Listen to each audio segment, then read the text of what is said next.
जरोरा साहब जी, देखिए गुरु प्रेमियों,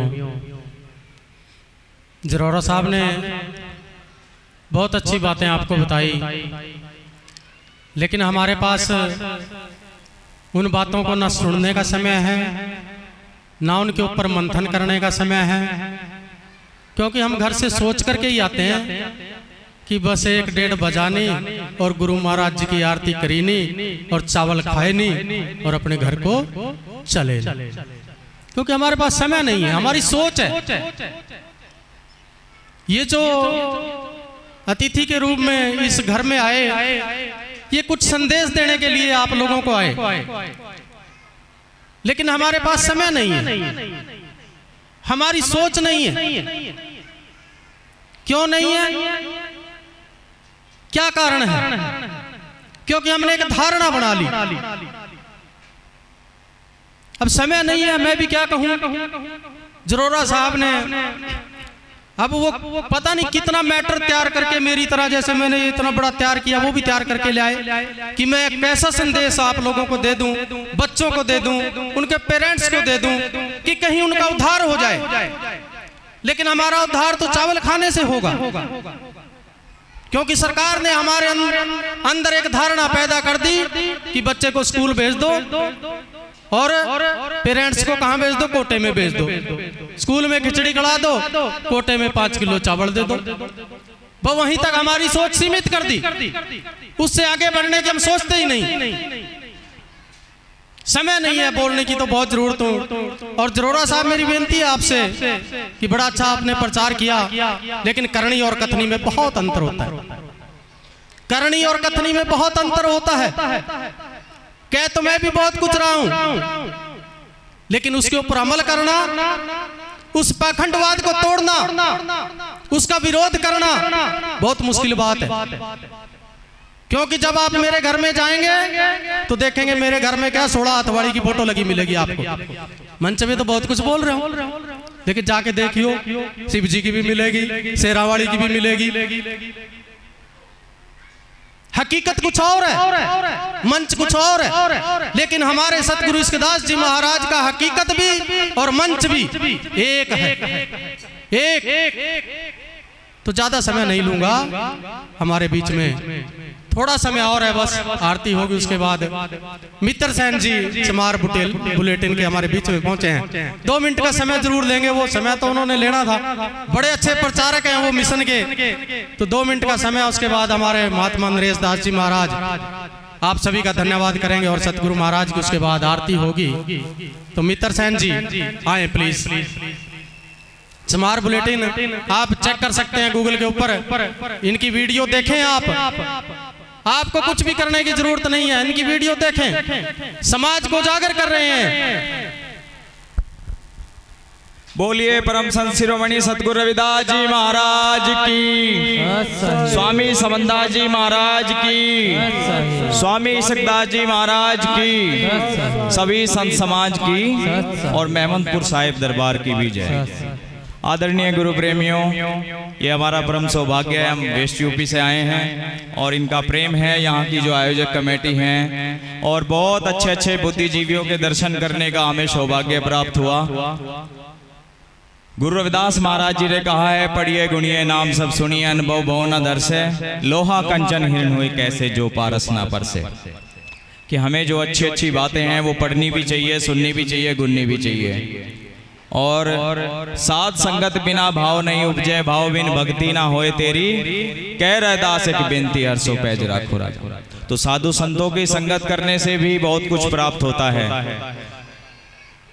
आज ये जो इन्होंने आयोजन रखा है, इनका प्रथम कार्यक्रम था कि एक बच्चों को प्रोत्साहन, ये जो छोटे छोटे उपहार के रूप में दिए जाते हैं, एक प्रोत्साहन होता है, एक उनके अंदर हिम्मत भरने का एक काम होता है, ताकि उनमें एक तरह से कंपटीशन चले। मेरा जो गांव है वो धंधेड़ा है, जिला मुजफ्फरनगर में, और एक गली तो हमारे यहाँ चमारों की ऐसी है कि उसमें 2-3 तो रेलवे के ड्राइवर हैं और बड़े बड़े अधिकारी हैं। तो वो हिरस उनमें कैसे चली कि भाई फलाने का लड़का अधिकारी बन गया, मुझे उससे बड़ा अधिकारी बनना है। तो ये एक पहल होती है। तो ये शिक्षा चाहे कितनी हो मजबूरी पर शिक्षा बहुत जरूरी है।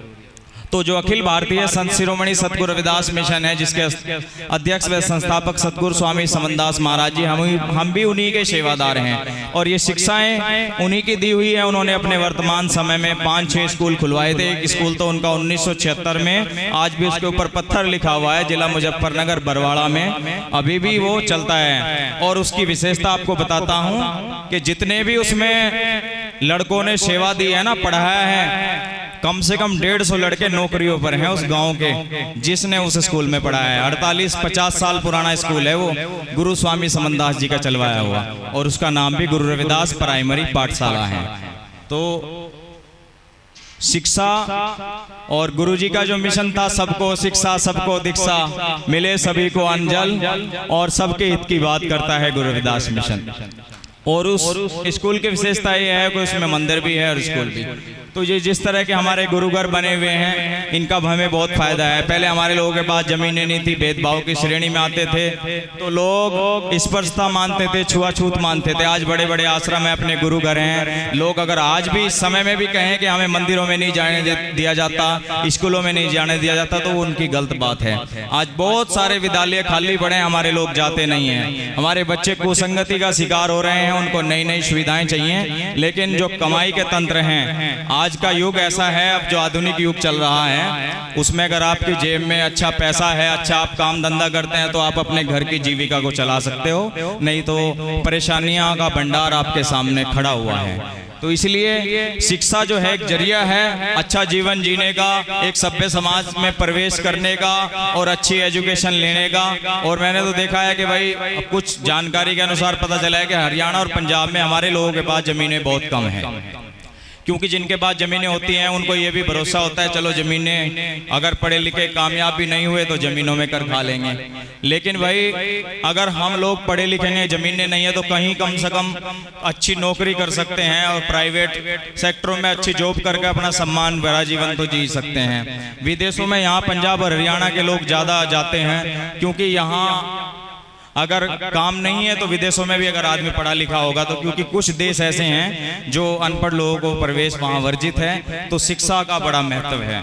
गुरुजी ने कहा है, सतविद्या को बड़े प्राप्त करे सदा ज्ञान, रविदास कहे बिन विद्या पढ़े नर है जान जान, कि बिना शिक्षा के आदमी जो है वो अज्ञानी है। और शिक्षा से हमारा जो तीसरा नेत्र है, माधो विद्या हितकीन विवेक दीप मलिन, गुरुजी ने कहा रविदास महाराज जी ने कि हमारा जो तीसरा नेत्र है, तीसरा द्वार है, वो शिक्षा है, एजुकेशन है, विद्या है। शिक्षा से ही अगर डॉक्टर बाबा साहब अम्बेडकर जी, बाबू जगजीवन राम जैसे लीडर और हमारे महापुरुष वो अध्ययन ना किए होते, क्योंकि जब पढ़ता है आदमी तभी वो दूसरों के धर्म ग्रंथों को भी अध्ययन करता है, अपनी चीजों को भी, तभी वो उसका पोस्टमार्टम करता है कि इसमें क्या लिखा हुआ है और क्या नहीं।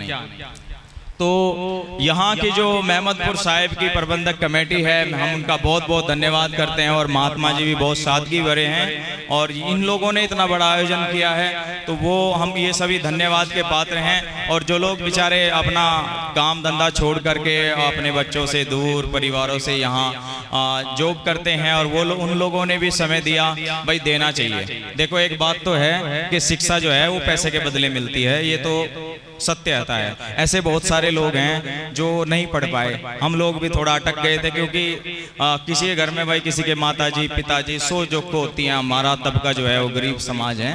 तो गुरुजी ने एक बात कही थी, ऐसा चाहूं राज में जहां मिले सबन को अन्न, छोट बड़े सब सम बसें रैदास रहें प्रसन्न। तो उनका कहने का तात्पर्य यह था कि मैं ऐसा राज चाहता हूं जहां सभी गैर बराबरी खत्म हो, सभी समानता के साथ रहें। और वो समानता कैसे आएगी? ये जब मैं अच्छा, मेरा काम धंधा हो गया, अच्छा बिजनेस हो गया, अच्छा व्यापार हो गया, जब मैं गरीबी से उठ गया हूं, तो केवल मैं अपने घर और परिवार के लिए नहीं सोचना है, उनके लिए भी सोचना है थोड़ा थोड़ा, जो और अभी नीचे हैं, अभी उनको अपने बराबर लाना है। तो अपनी नेक कमाई में से हम लोगों को जरूर अपने उस समाज की तरफ भी देखना चाहिए कि जो बेचारे अभी स्कूलों को फीस ना भरने की वजह से आप कुछ भी उनको सरप्राइज वस्तुओं के रूप में किताबों के रूप में, कोर्स के रूप में या कुछ भी रूप में आप पैसा भी ना दें, लेकिन सहयोग करें। अगर आपने अपने जीवन में 1-2 बच्चों को भी पढ़ा लिखा के सफल कर दिया तो आपका भी एक बड़ा पुण्य का काम होगा। तो शिक्षा जो है वो पैसे के बदले मिलती है, ये एक सच्चाई है, लेकिन आप अपनी मेहनत और परिश्रम से भी उस स्तर को छू सकते हैं। क्योंकि बाबा साहब के पिताजी तो भाई सूबेदार थे ब्रिटिश गवर्नमेंट में, उनके और दादाजी भी ब्रिटिश गवर्नमेंट में सरकार में सेवा दी उन्होंने, और बाबू जगजीवन तो बड़े लोग थे, इसलिए उन्होंने शिक्षा हासिल की। तो हम लोग जो नीचे से ऊपर पढ़ कर जाते हैं, आज बाबूजी ने बताया 11 डिग्रियां अपने पास हैं, तो उनकी मेहनत है, काबिलियत है।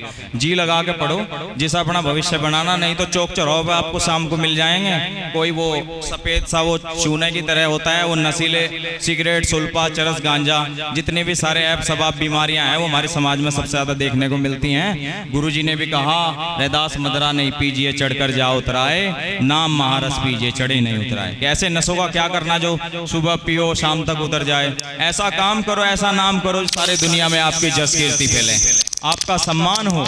तो ये सम्मान के पात्र हैं हमारे जो बच्चे हैं जिन्होंने शिक्षा हासिल की है, और हम इनके गुरु महाराज जी से प्रार्थना करेंगे कि उज्जवल भविष्य की कामना हो, ये लोग खूब तरक्की करें और कभी अधिकारी कर्मचारी बन करके यहाँ आएंगे तो पता चलेगा लोगों को भी, तो वो समा भी जल्दी आएगा। क्योंकि इनकी लगन और मेहनत को देखा जा रहा है। ऐसे बच्चे देखने को मिले हैं कि अच्छे कर्मांक उनके हैं, उनके घर परिवारों के संस्कार हैं। तो मैं संचालक महोदय जी का भी बहुत बहुत धन्यवाद करूंगा, और आप सभी की पूरी टीम को हमारी ओर से स्मार्ट बुलेटिन की तरफ से भी टीम की, और अनुज भाई हमारे सहयोगी यहाँ आए हैं, हम कल के रात पे चले थे, तो बहुत बहुत साधुवाद, धन्यवाद। सतगुरु रविदास महाराज की जय। सतनाम सतगुरु।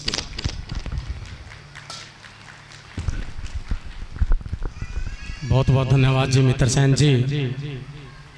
तो अभी मैं विनती करता हूँ सत साहिब गुरु रविदास